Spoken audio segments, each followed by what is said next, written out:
Thank you so much. Thank you so much for a beautiful, beautiful introduction.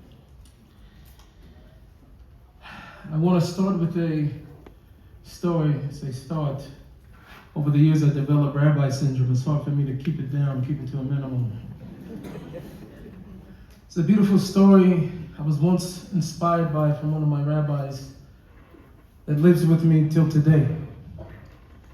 It's a story that was told over the 18th century of a competition of schoolboys around the age of bar mitzvah, 13 years old.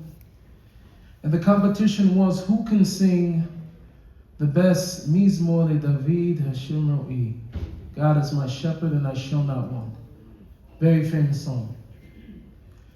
And so the competition went that one boy would get up and he would sing, God is my shepherd.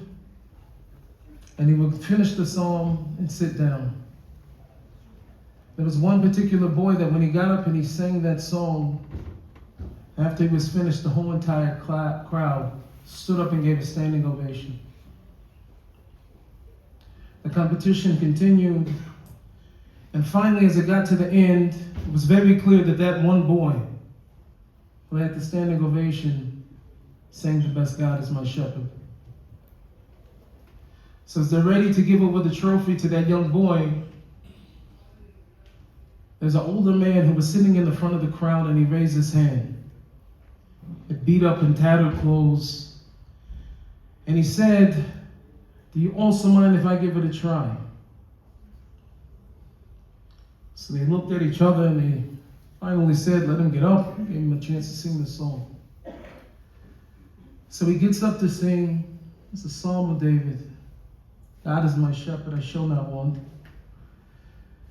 And as he got to the middle of that song, the whole entire crowd was in shock. And by the time he finished it, everybody in there was in tears. And so the young man who won that trophy couldn't live with himself, so he runs through the crowd afterwards and he finds that older man. And he says to him, this trophy is for you. And the older man looks back at him and he says, I did not do what I did for a trophy. So he said, let me ask you this. Then why is it that when I sang, God is my shepherd, everybody stood up and clapped? But when you sang it, everybody was in tears.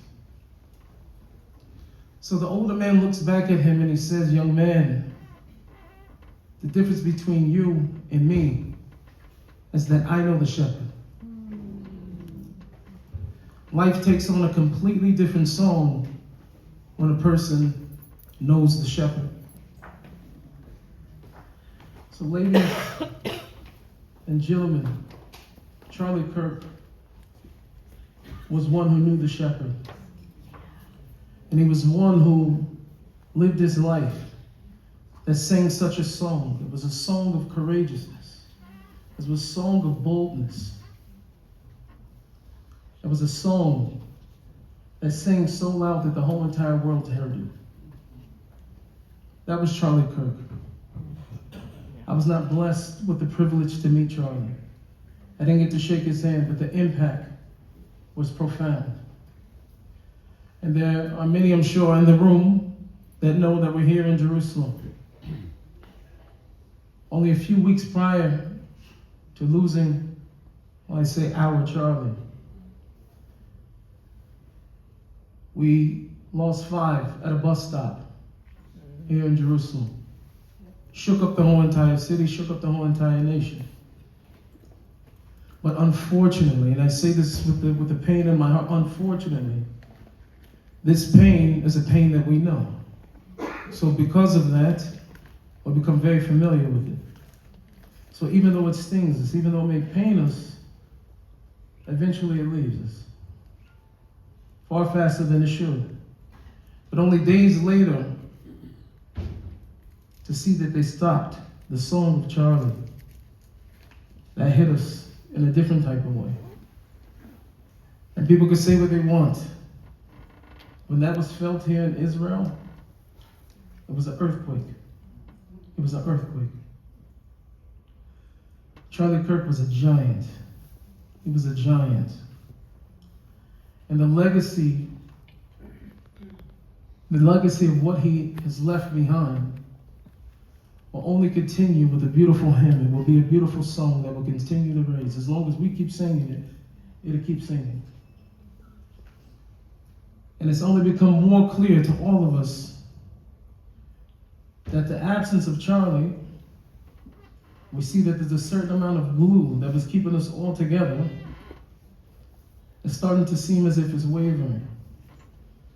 But I know myself, and I know that many others, as I said, who were impacted by Charlie, who never got to shake his hand. I never had the merit to shake such a man's hand.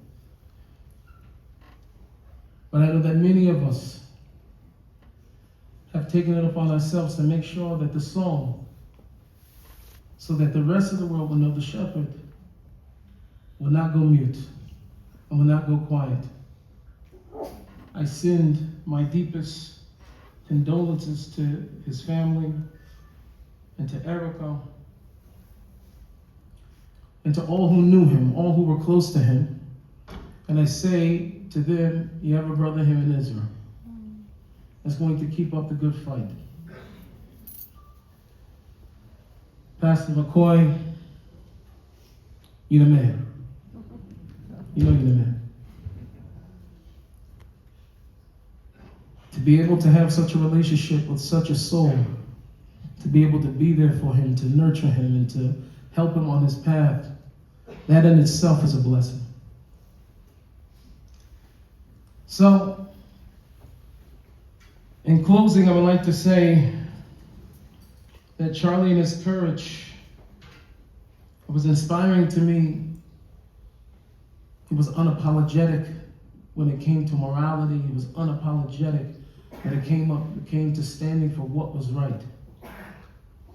And his bravery should live on and should be packaged, as I said in a song.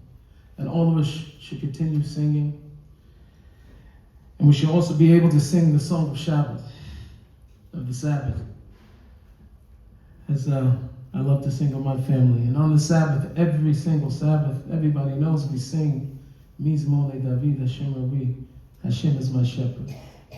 God bless you all.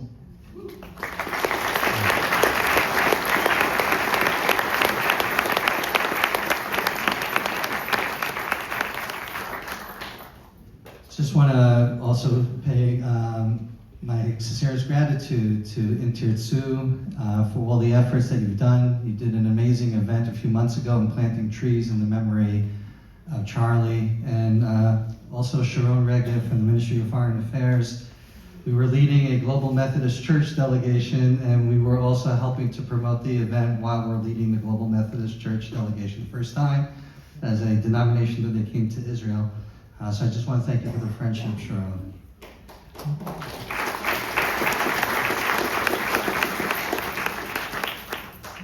I don't know what to say for the person who's coming up. He's been on the front lines for our people, for the state of Israel. Minister of the Diaspora Affairs, combating anti-Semitism, Amichai Shikli. It's an honor that you took out time to come here and say a few words in remembrance of Charlie. I know how busy you are. You just came from one meeting, you have to go to another meeting. So thank you very much, Minister, for coming.